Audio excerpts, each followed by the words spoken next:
You are standing inside a bedroom from the past. The air is still. The room smells of wood dust and dried herbs. Every choice here serves one purpose: sleep without insects crawling on skin. People face this threat nightly. They built defenses into every surface you see. The first line of defense was the bed itself. Beds rarely touched the floor. A raised frame denied access to crawling insects. Legs were tall and narrow. Smooth turned wood offered little grip. Some legs sat in shallow bowls filled with ash oil or water. Ants and fleas reached the barrier and stopped. This detail mattered more than comfort. Rope beds followed the same logic. Thick cords stretched tight across the frame. The ropes creaked with movement. That sound warned of shifting weight and disturbed pests. The gaps between cords reduced hiding places. Dust fell through instead of collecting. The sleeper stayed elevated and alert. Wood choice mattered.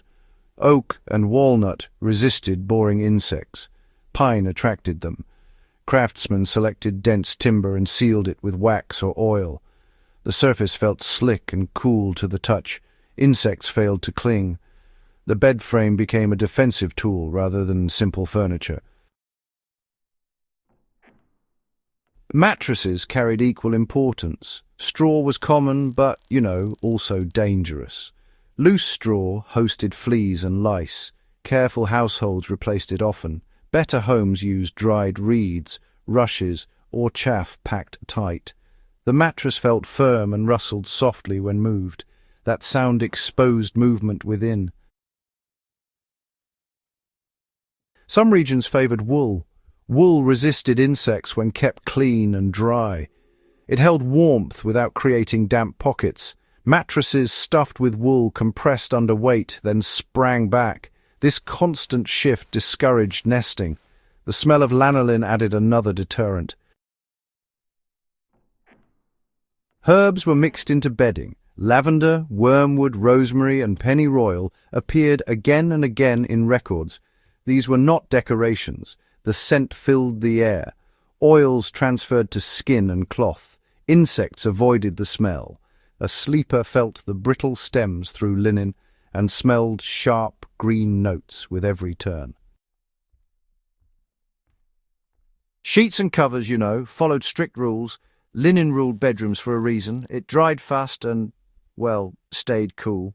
Moisture invites pests, but linen starved them. Sheets were beaten outdoors daily. The fabric snapped in the air. Dust, larvae, and eggs just fell away. Clean cloth meant, honestly, fewer insects. Feather bedding demanded care. Feathers trapped heat and softness, but also risk. They were aired in sunlight often. Ultraviolet light killed insects and dried moisture.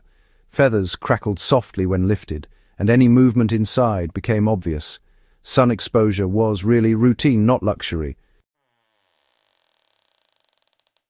The bed canopy served defense, not romance. Curtains enclosed the sleeping space. They blocked falling insects from rafters. The fabric brushed skin and moved with breath. Tightly woven cloth denied entry. Canopies were shaken each morning, and any hidden insects fell out before night returned. Walls shaped survival. Plaster sealed cracks where insects hid. Limewash covered surfaces in white chalky layers. The texture felt dry and powdery. Lime repelled insects and killed eggs. Rooms were refreshed yearly. The smells stung the nose and signaled safety.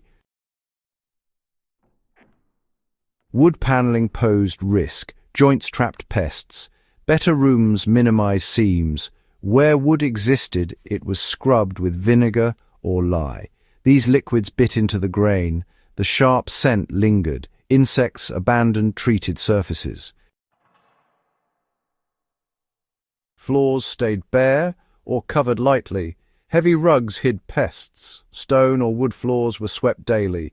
Brooms scraped grit and debris. The sound echoed through the room. Clean floors denied nesting ground. Mats were rolled and aired outside. Room layout followed strict order.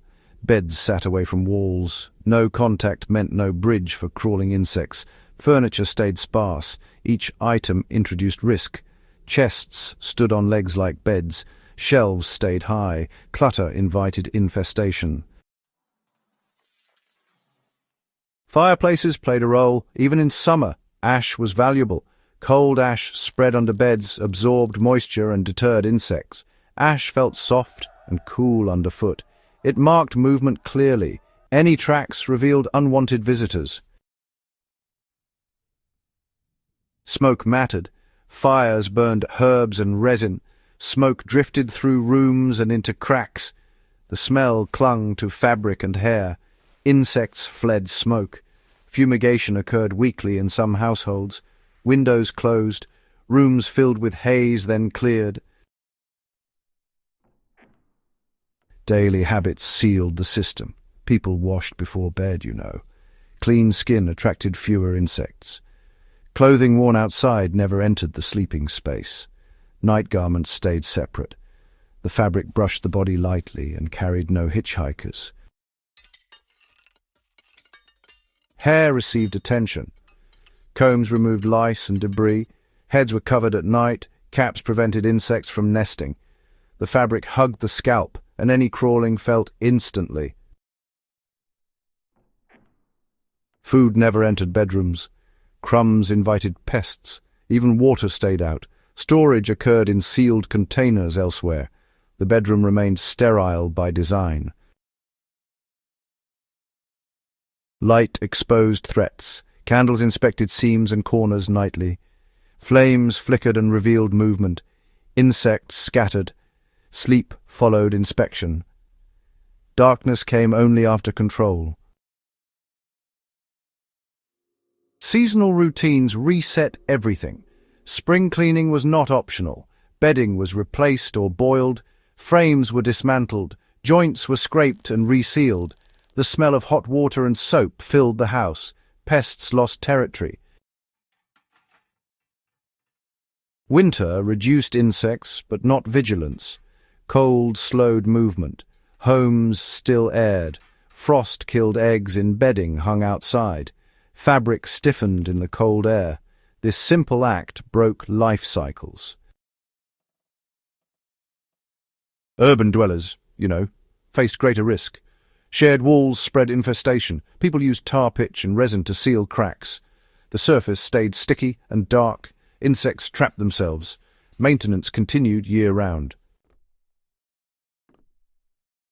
Travel introduced danger. Returning travellers isolated clothing. Items were heated or smoked before re-entry. Heat killed insects fast. The smell lingered. Safety returned. These methods worked because they formed a system. No single trick solved the problem. Every surface, every habit, every material mattered. The bedroom became a controlled environment. Modern homes, well, they've lost many of these defenses. Soft furnishings now clutter our floors. Beds often touch the walls. Ventilation has dropped. And, insects have returned stronger than before. History really offers a correction. Raise the bed, reduce contact points, choose materials that breathe, clean daily, use scent and light and airflow. These are not just theories. They are records written in practice. Look at your bedroom tonight. Notice what touches the floor. Notice the fabric weight and smell. Small changes can shift control back to you. Subscribe to Warfield Prepper Chronicles for grounded historical instruction. Share this video with anyone who values real preparation. Sleep remains a vulnerable act. Make it secure.